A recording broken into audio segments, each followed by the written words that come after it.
When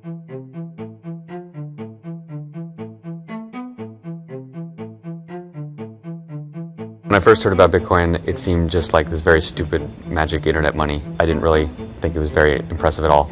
And I kept reading, and within a couple hours I became absolutely hooked. Was skeptical at first, didn't think it could possibly work, but have the skills to actually go in and look at it and convince myself that technically it was correct, that it could actually work. It was just an experiment to begin with, but I could see the potential with it. It's a fundamental innovation. That's how I think of it. Bitcoin is the most important invention, at least since the internet. Ask yourself, which is more important in your life, money or email? And I think most people will say money, so this is bigger than email. It's just incredibly novel and interesting solution to problems.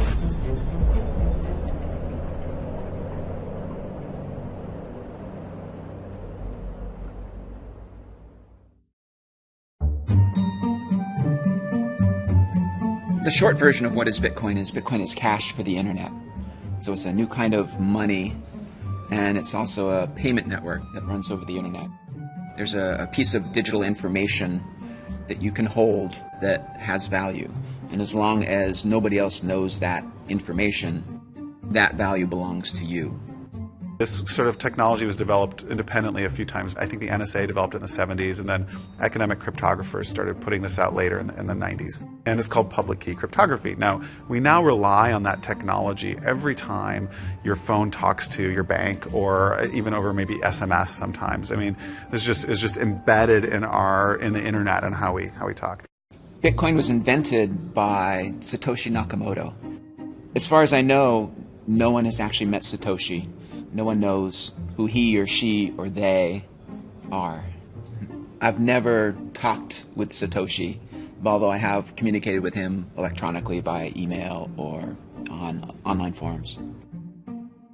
Satoshi started working on Bitcoin, he says, in 2007, and it actually took him a couple of years to convince himself that he could actually create a system that would work, that would solve this problem of how do you create a money where there's no single person or organization or government in charge. He started posting to a cryptography mailing list where he described kind of at a high level how it would work and started to get feedback from people on his idea. I believe it was the beginning of 2009, he released an academic paper that described the system in detail. And he also started up Bitcoin. He actually released the code for the system and started it running. Coming from a crypto background, I mean, one of the first things I did was I read the paper. When you read the paper and you have that background, you think, this is very good. You think, there are kind of 50 things that might be wrong with a proposal like this. And I thought, this answers all those questions. I mean, I thought, this is some very high quality work. So the key problem that Satoshi solved that made the whole system work was the solution to what's called the double spending problem. So if I have this digital asset that I want to give to somebody else, how do you prevent me from giving it to two different people at the same time? Because obviously if it's digital, it's easy to copy. And Satoshi came up with a brilliant system for if you try to do that, if you try to double spend and give the same bitcoins to two different people at the same time, everybody notices, and then one or the other of those transactions is considered valid, and the other one's just ignored. So solving the double spend problem was the key technical breakthrough that made Bitcoin possible even.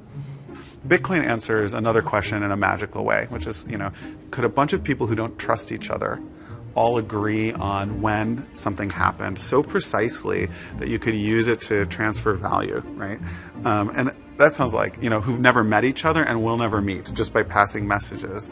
And, the immediate answer to that is like, no way. You need someone who's trusted in the middle to tell people what happened. You need all these other things. So I do think it's incredible genius.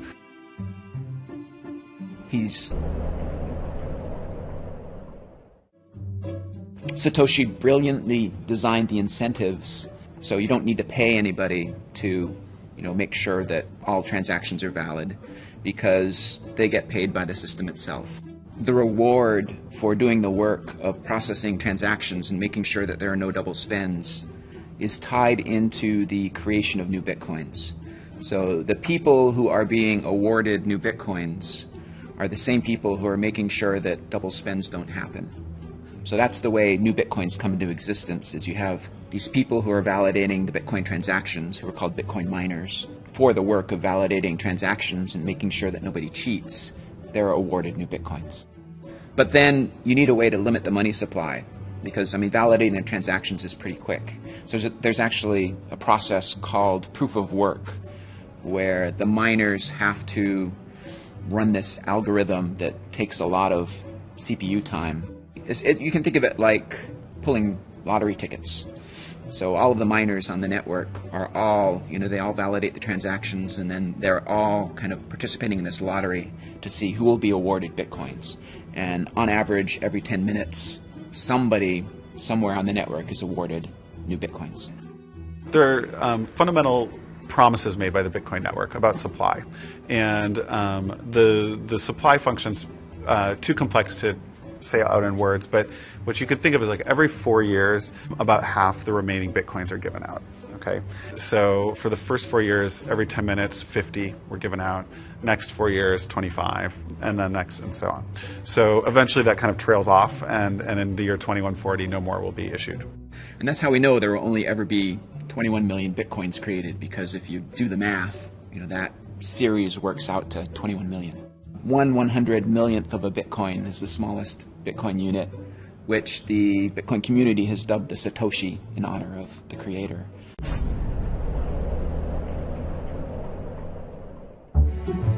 I got into it sort of the same way that a lot of the smart tech guys I know do, where they hear about it and it reminds them of something from like a science fiction novel that they read as a kid.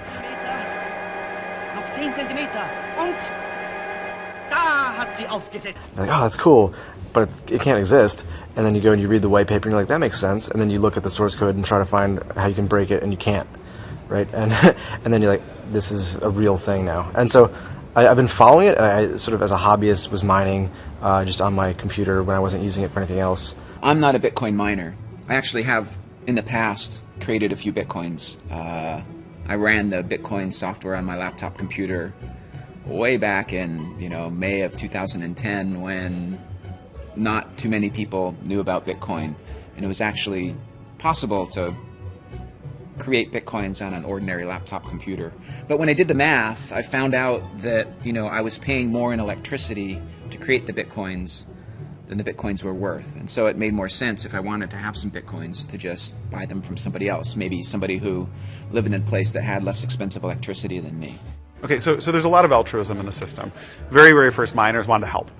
Great, they think it's cool. They just think it's cool, whatever. You do a lot of things because you think they're cool. As soon as there's an exchange rate, miners are saying, like as I did in 2010, I have a lot of computers sitting around. They're already sucking power. I am happy to turn that into money. Like, who knows what I'll do with it? I can see I'm making money doing this. And that sort of spread mining. In 2010, you could mine with your home computer and make a decent amount of Bitcoins, which today would be worth a lot. At the time, they weren't. So from the early days, there have been miners who use their computers to make money and love it.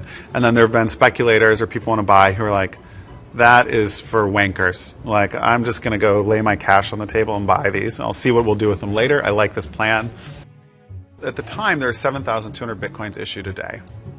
And, that was probably $350 worth. When the first exchange launched, was 5 cents or so was the first rates.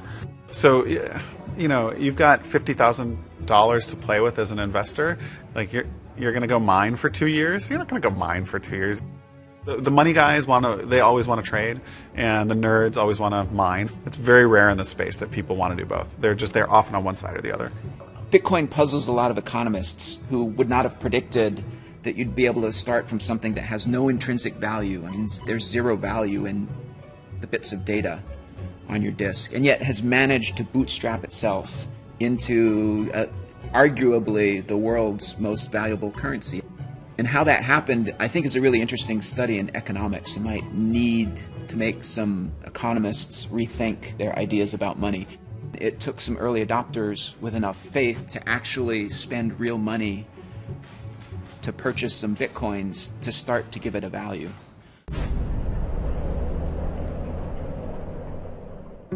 The earliest adopters, at least that I knew of, who wanted Bitcoin were people who wanted something that was completely democratized, it was completely decentralized. They wanted something that was anonymous. They wanted something that was completely outside spending in the warfare welfare state. The early adopters of Bitcoin were really attracted to it as a very hard money. I mean, Bitcoin has a fixed money supply, which appeals to a lot of people who believe that central banks creating money whenever they feel like it is a really bad idea. So I think you saw a lot of early adopters that were really attracted to Bitcoin for economic reasons. If you're non-technical and you're interested in Bitcoin, you don't like Ben Bernanke, you are worried about inflation, hyperinflation, you find fiat currency of all sorts suspect, these are the folks that are non-technical that come first. So there are really three factors that drive interest in Bitcoin. The first is its decentralized nature. The second is its anonymity, or really pseudonymity. And the third thing is its zero transaction costs. And what's interesting is that different people have been attracted to Bitcoin at different points in time by different elements of those three characteristics. So the first early adopters of Bitcoin were attracted to its decentralized nature. And so there was a lot of people who had a political motivation behind it. They might have been libertarians. They didn't like the idea of a central governing body of their currency, and that was and that kind of passion that was driven by some of these ideological grounds is what's necessary to get something from nothing to that first step, just to get a few people involved and to have some value created. First of all, people don't think about where the dollar comes from, what spending that dollar means, and they don't think about taxation. So any of those things tend to be outside people's normal. Why would you think about that when you're buying the bag of potato chips? There's no reason to. But if you're philosophically aware of these things, how we create empire and how the U.S. is able to occupy so many, how can it afford financially to occupy so many countries, then you start thinking, how am I participating in this system? And that's by spending the Federal Reserve note. So for a lot of people, for them, it's about living their values. They want to use a peace dollar, and for them, the Bitcoin is working.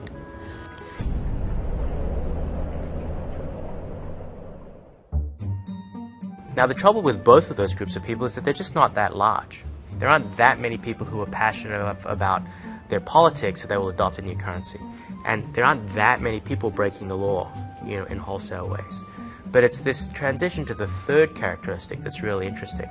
Because zero transaction costs has an appeal to everybody. Everybody would like to save money on transaction costs. It just takes costs out of the system. And because of that, it has much, much broader appeal. But what's interesting is that, and that's why I'm interested, right? That's why I'm interested in it. I think that, you've got an opportunity to revolutionize financial services. Tens of billions, hundreds of billions of market cap at risk.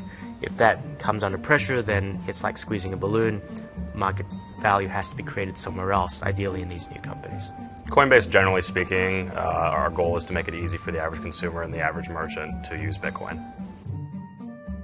I think sort of the litmus test for all this is, can I feasibly present this to someone who hasn't seen it before, even my mom, and can she reasonably use it? That's sort of what we're trying to build towards. So whenever you get a new technology, there's always these predictable waves of companies. And the first wave is building the infrastructure that just makes the damn thing work, right? And right now, just to make Bitcoin work at all, you need exchanges to get money into Bitcoin. You need wallets to hold the Bitcoin, and you need payment processors to be able to spend the Bitcoin. So that's that infrastructure level. That's where we are today. You think about the average business that's accepting PayPal or credit card on the internet, they're paying roughly 2.7% to do that. And just even chopping that down to what a company like Coinbase offers at the moment, 1% costs is a significant cost saving. Let's say you're a 5% margin business. All of a sudden, if you're saving 2% on credit card processing costs, that's 40% to your bottom line, which is very non-negligible. Add in other things like a case like microtransactions, where maybe there's a prohibitive 20-cent base fee on a credit card. All of a sudden, you can now have a business model where it's pay 5 cents to read the rest of this article. So the biggest opportunity that I see right now is microtransactions. So if I want to pay somebody 5 cents online today, it's not possible. Because in a card not present transaction, if I'm trying to use my credit card, which I'm inevitably doing online, there's no other way, I can't pay cash, can't jam it into the computer, there's a minimum of a 30-cent charge plus 2% of the transaction. So if I'm trying to charge you 5 cents and it's going to cost me 30 cents to do it, like, I can't do it. So if you remember the earthquake in Haiti a little while ago, Red Cross had this great campaign. You could text to send $1. That was a one-off thing. You haven't seen that again. And the reason was because in that one instance, everybody waived their fees. But in general, you have the same problem. If you want to send somebody $1, donate $1 to a charity, 30-something cents of that is going to go just to the payment processing, which means only 70% of your donation actually goes to the charity that you intended to give it to. That's not a very good way to do things. With Bitcoin, because the transaction costs go to zero, because there are no minimums, you can have people giving $1, $2, 25 cents, and all of that money will go to the charity. So there are lots of these use cases that can become these vertical applications that sit on top of the infrastructure, and that's how new technologies emerge in financial services.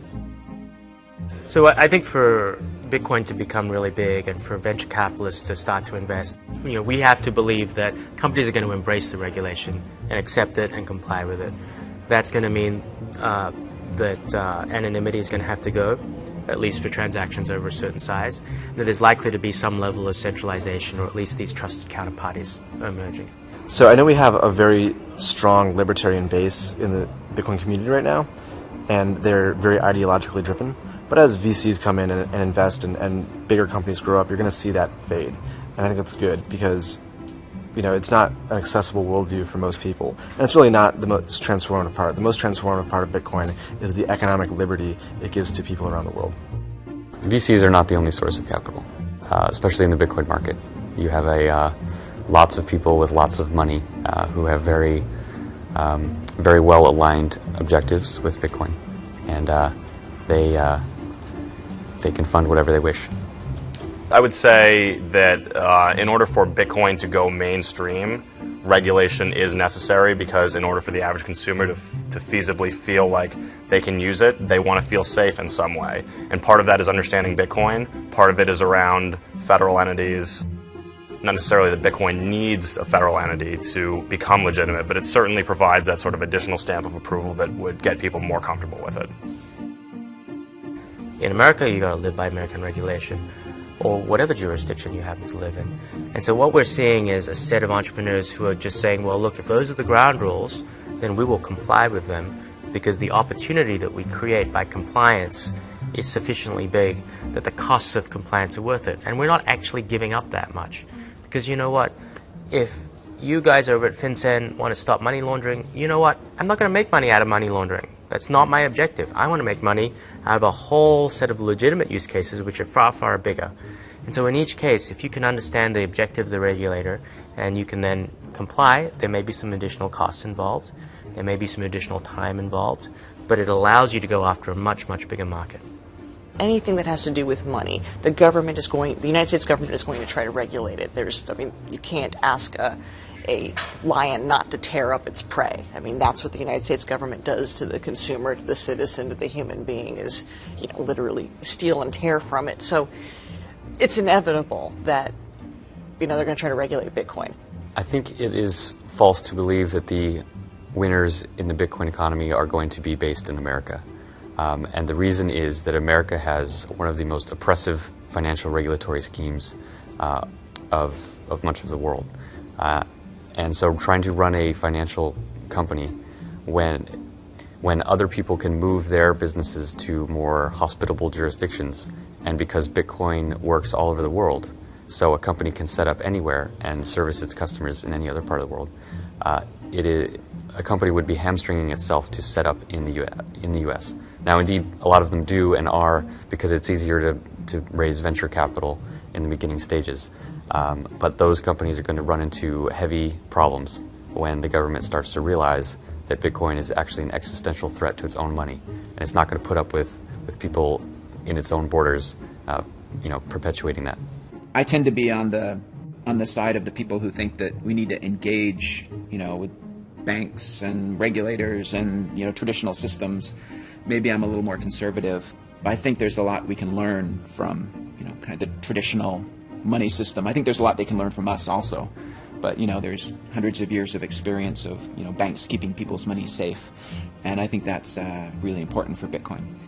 consumers will be able to go to a business and say like, yep, okay, it's like accredited by a Bitcoin Foundation, like it matches certain like standards for our industry, and yes, their licenses are in order, and therefore I don't worry about Homeland Security seizing all the funds in these accounts. Like, I'm happy. So consumers will like that. Most consumers, not old-time crypto anarchists, they will hate that and they'll do their own thing, and that is totally fine.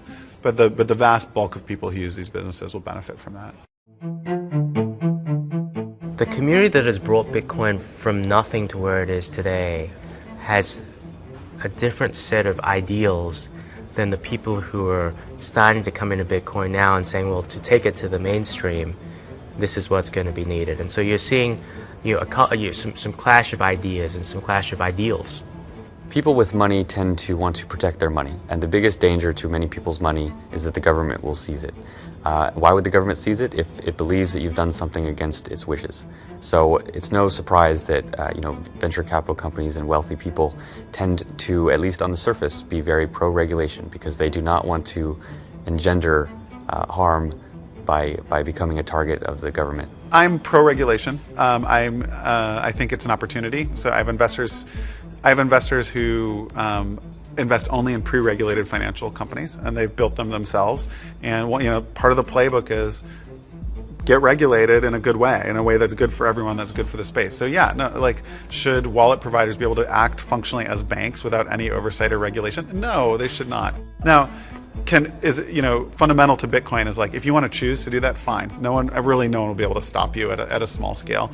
And if individuals want to choose to put their money with whomever they want, that's great. I don't mind that. But when you have, but we can't have like large scale poor business practices that could impact the whole community. I'm not into that. And I think regulation is part of that story. People they're saying this is a real future. So that instinct that they have to want to do something that ridiculous is regulate the currency suggests that people know that this is here to stay and that there's big money. But as in people, and there's been a lot of debate about this among anarchists, and I see this debating this back and forth yesterday on Twitter, is that one of the points of Bitcoin is that it's not regulated, it's not centralized, and it can be completely anonymous. People don't have to know what you're doing in your most intimate areas of your life if you can use Bitcoin. And the regulation that a lot of these people are welcoming, of course, it's going to dampen a lot of the enthusiasm about Bitcoin and could potentially hurt it. Coming from this with personal sentiments as a crypto anarchist, Bitcoin's just amazingly awesome because it massively changes the rules of the game. Anyone can send any amount of money to anyone, anywhere, at any time. Can't be seized or confiscated or frozen in any way. But I also realize that no great amount of wealth is going to be created except with the permission of the government. And along that role, as an investor, venture capitalist type, I have a fiduciary duty.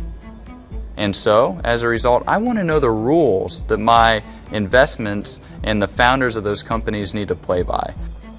Because now I know that my founder can act in a certain way and he's not going to end up in jail, and the investment's not going to get seized in the company, and that's not going to hurt my investment. So it is kind of paradoxical in a way, but I think overall it's going to help legitimize Bitcoin and bring it into much more mainstream transactions. Companies that are involved in Bitcoin can be regulated, but the underlying core system, the technology, it is beyond the reach of any regulatory scheme, just by nature of it being based on cryptography and mathematics and peer-to-peer networks.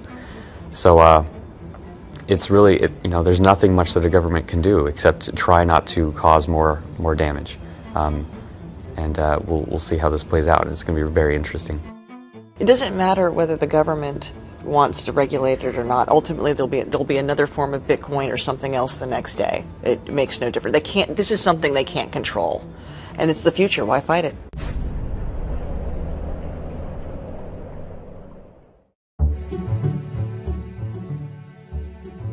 There are a lot of different ways Bitcoin could succeed. I mean, my job as the core developer is to kind of concentrate on the core code and make sure the Bitcoin network keeps reliably processing transactions. And then to kind of be agnostic about how Bitcoin succeeds. In 10 years, Bitcoin is likely to be gone simply because most things that are new tend to fail. So everyone who gets into this needs to understand that it could just disappear tomorrow and go away. But with that realization, if it has not fallen apart and it actually continues to work and continues to grow, it will have taken over much of the world's financial system. It will have changed everything about the way people move money, how they hold money, how they perceive value, what their relationships are with their government and with merchants and with each other. There's going to be amazing new ways that people use money that people can't even imagine now, just as when the internet came out, people couldn't imagine all the different things that people do. So it would be foolish to try to predict exactly what will happen, other than to say it will be very, very intense shift. And when people realize what happened over the course of so small a time, they'll look back and realize, wow, like that should have all been very obvious. I think it is the protocol for money on the internet. So in 20 years, when computers trade value with each other for whatever reason, they'll use Bitcoin or its successor to do that. It'll be just like right now, almost very rarely does any of our technology trade value. But in 20 or 30 years, it'll happen all the time. You'll log on and you'll be able to pay a little more for faster internet. There's just 100 ways that computers will be transmitting value to each other all the time. So they'll use Bitcoin for that. If it does take off, I suspect that it will become invisible to consumers. And in the same way that people don't think about payment systems in general, Bitcoin will be invisible and transparent to them, and so they'll just know that they can pay to pay a penny to read an article on their tablet, and they won't even be thinking about it as Bitcoin, because Bitcoin will all be invisible to them in the background. It's going to be an infrastructure system. I think we're going to go through a phase where there's more centralization because there's kind of a natural monopoly that will happen with exchanges. But then I believe that eventually we're going to grow out of that, and the Bitcoin economy will sustain itself.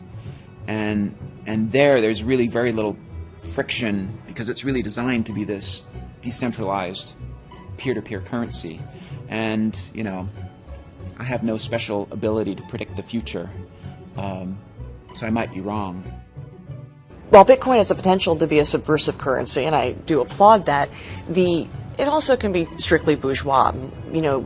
Ma and Pa next door can use Bitcoin. They use dollars now. It's not like all throughout human history you've been using paper currency. All sorts of things have been used as currency throughout time.